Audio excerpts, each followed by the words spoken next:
trabalhar hoje a arquitetura de hardware, o primeiro ponto a ser compreendido na arquitetura de hardware são as questões relativas a abstrações de hardware. Falar sobre as abstrações de hardware, na realidade, é falar sobre o HAL, sobre o dbus, sobre o dev, sobre a BIOS, sobre o /dev, sobre o proc e sobre o sys. Na realidade, essas abstrações são pequenas camadas que ficam aí entre o hardware e o próprio sistema operacional. Isso facilita muitas vezes para que o próprio sistema ou então o próprio usuário possa aí fazer configurações de uma forma muito mais fácil em relação ao hardware do que ele faria normalmente caso elas não existissem. Então, nós vamos falar a respeito de cada uma dessas camadas ou dessas abstrações. A primeira dessas camadas, o primeiro desses pontos, é a BIOS. A BIOS, na realidade, ela é um sistema que vem junto com a placa-mãe, e esse pequeno sistema ele vai gerenciar todo o funcionamento da placa-mãe e a relação que vai existir entre a placa-mãe e o sistema operacional. Através da BIOS, no momento em que nós ligamos o computador, o primeiro impulso, o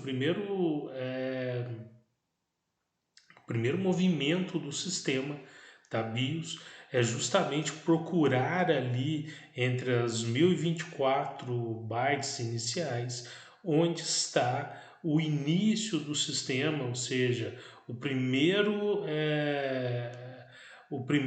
momento em que o sistema vai ali iniciar, que é chamado de boot. Então, a BIOS é a Basic Input Output System. É um software especial gravado em memória flash que fica na placa da mãe do computador, na motherboard, e esse software é responsável por realizar todos os testes de hardware e reconhecer os devices ou os dispositivos ligados a essa placa-mãe. A BIOS, além de testar a memória e reconhecer os discos, ela é responsável por manter o registro de data e hora do sistema, como o clock que vai ali gerenciar todos os processos que vão acontecer dentro do sistema. A BIOS, na maioria dos computadores, ela vai possibilitar com que os devices, os dispositivos sejam reconhecidos, ela vai realizar ali os testes iniciais para que todos os dispositivos sejam reconhecidos. E em algumas situações pode ser necessária a configuração manual, e nessa configuração manual nós, geralmente, quando a fazemos, a gente informa a porta de saída no sistema operacional, informando o IRQ e o DMA para que o sistema possa funcionar. Ao informar essas portas, ela torna possível que a placa-mãe possa obter recursos do sistema operacional para que ele possa funcionar. Esses recursos eles passarão pelas portas de entrada e saída e pelas requisições de interrupção da IRQ. E essas portas elas possibilitarão o acesso direto à DMA. Então, bom, nós percebemos então que esse hardware ele vai ter que existir aí uma comunicação entre o sistema operacional, e para isso entra a BIOS, entram as portas, que são as portas que nós dissemos aqui, IRQ e DMA. A DMA de gerenciamento de memória e a IRQ de interrupção. Essas portas, seja aí a DMA, por exemplo,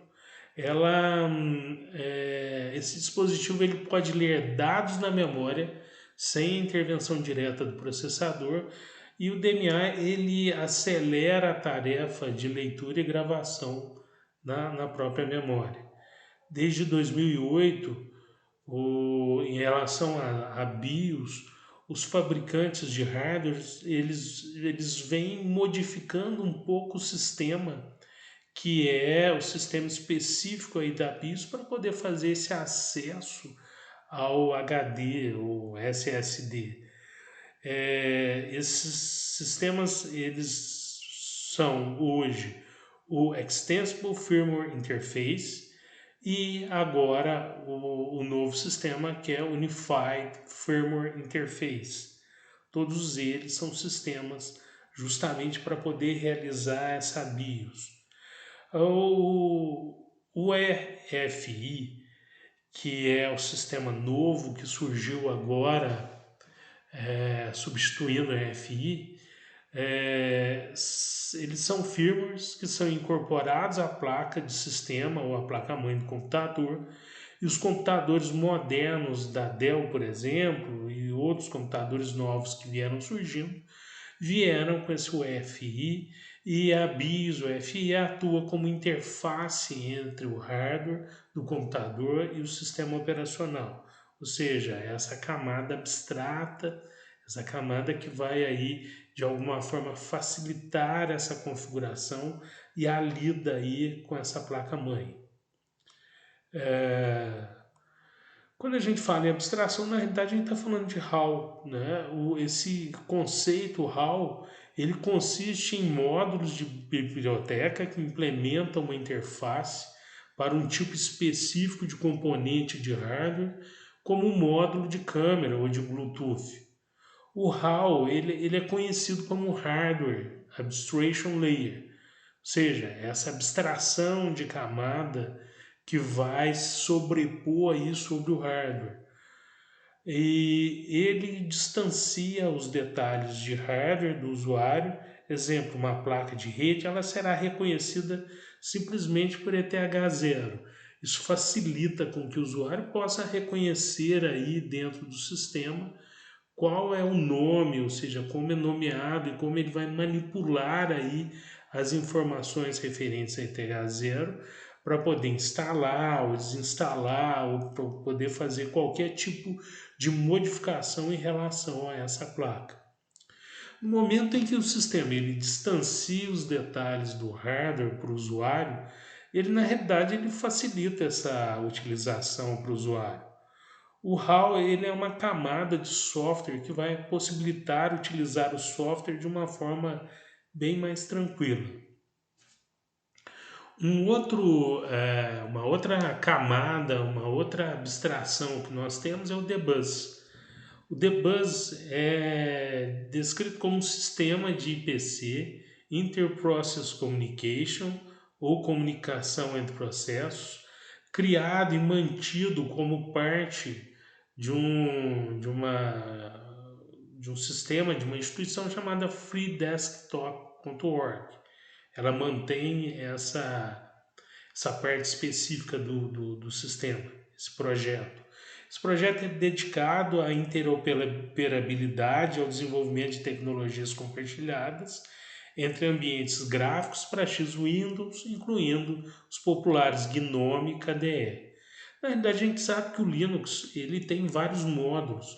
Esses módulos eles são gerenciados por grupos diferentes, por pessoas em todo o mundo, e muitas vezes ele vai se juntar depois através dessa comunidade Linux para poder formar aí o sistema que a gente conhece. Nesse caso específico, no momento em que ele fala desse processo de comunicação, ele está dizendo justamente sobre alguns ambientes gráficos que hoje utilizam do debus, que é o X-Windows System e o GNOME e o KDE, que são utilizados aí como interface gráficas para as pessoas que utilizam o Linux. No caso, o debus, além de ser um serviço no Linux, o debus é um sistema de mensagens que vai possibilitar aí a comunicação entre hardware, entre o sistema operacional, e ele faz aí essa intermediação entre essas informações. O debug ele possibilita um serviço para detectar eventos de hardware, como um novo hardware detectado ou impressora sem papel, e este debug implementa um protocolo de comunicação. Por exemplo, quando você conecta um novo dispositivo em sua placa-mãe, o debug ele irá identificar para prover serviço através de outros sistemas no sistema operacional e um outro subsistema, por exemplo, que é o dev. O debug vai fazer essa intermediação para que surja uma nova camada chamada o dev. O dev, ele trata-se de um gerenciador de dispositivos para Linux, considerado como sucessor do dev FSD e do Hotplug. Ou seja, é o sucessor justamente o plug and play que vai surgir posteriormente e que antes ele era todos os sistemas, todos os aplicativos que eram instalados, ele é instalado nesse arquivo chamado dev e ele faz aí essa função que o Hotplug fazia e hoje o plug and play. Na prática, o dev é responsável por comunicar o sistema operacional sobre os dispositivos fixos conectados ao hardware, baseado nas informações recebidas do kernel. O dev é a implementação de software que suporta os dispositivos de hardwares conectados e provê um diretório especial chamado /dev. Todos os dispositivos conectados eles terão um arquivo que é o /dev, aonde, por exemplo, a gente pode ter lá uma informação sobre o pendrive, aonde a gente pode ter um pendrive como /dev/sb2, sdb2, ou seja, nesses dois arquivos vão estar aí as informações, ou seja, os scripts necessários para que esse pendrive ele possa se conectar ao sistema operacional e à máquina. Então, o diretório /dev ele é uma abstração que facilita o uso de dispositivos conectados, provê um diretório especial no Linux chamado /dev. Esse diretório vai conter um arquivo que vai referenciar os dispositivos. Esse sistema de arquivo especial /dev possibilita chamar eventos de sistema, como obter informações sobre um dispositivo ou como montar um HD. O dev também possibilita a aplicação de regras. Exemplo, quando você conectar um pendrive, suas fotos no /home, serão copiadas de forma automática para o /dev sub1 ou /dev meu backup.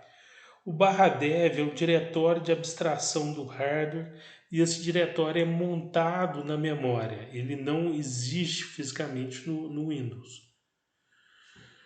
Uma outra camada, que é o sysfs, essa camada é um pseudo-sistema de arquivos fornecidos pelo núcleo do Linux. Ela exporta informações sobre vários subsistemas do núcleo, dispositivos de hardware e controladores de dispositivos associados a partir do modelo de dispositivos do núcleo para o espaço do usuário por meio de arquivos virtuais. O sysfs é um diretório onde o HAL mantém uma base de dados de tudo que é conectado no sistema. O procfs é o sistema de arquivos proc, do inglês Proc File System. É um sistema de arquivo especial, arquivo especial do tipo Unix, que apresenta informações sobre processos e outras informações do sistema em uma estrutura hierárquica semelhante a arquivos, fornecendo o método mais conveniente e padronizado para acessar dinamicamente dados de processos armazenados no núcleo do que os métodos de rastreamento tradicionais ou acesso direto à memória ou núcleo. Normalmente o procfs ele é mapeado para um ponto de montagem chamado /proc, no momento da inicialização, ou seja, no momento que o sistema inicia. O sistema de arquivo proc ele age como interface para estruturas de dados internas do núcleo. Ele pode ser usado para obter informações sobre o sistema e para alterar certos parâmetros do núcleo em tempo de execução, que seria aí o sysctl. O procfs, na realidade, ele é um conjunto de arquivos dentro do proc, que tem informações importantes sobre o sistema. Essas informações muitas vezes estão ligadas à questão de CPU, memória, dispositivos que foram montados no sistema, módulos do kernel, configurações de rede e informações sobre processos. O procfs, esse diretório é criado na memória e seus arquivos são acessíveis e vários têm acesso de escrita. Por exemplo, uma regra de firewall não é alterada diretamente no /proc, mas no iptables. E todas as informações referentes aos sistemas podem ser alteradas no /proc, por exemplo, caso o administrador assim quiser. Então, no /proc, se alterar alguma coisa relativa a um dos arquivos, o kernel ele irá guardar essas configurações de propriedades e passará a agir de acordo com as informações que foram configuradas dentro daquele arquivo, dentro daquele script. Então, o procfs é um diretório que é criado na memória e seus arquivos são acessíveis a vários, ao usuário, que é o administrador do sistema, podendo então ter acesso à escrita. Então, é uma camada de hardware, né? Uma camada que vai sobrepor ao hardware também, com um diferencial de que pode ser alterado ou pode ser configurado. Bom, a aula fica por aqui. Até a próxima aula.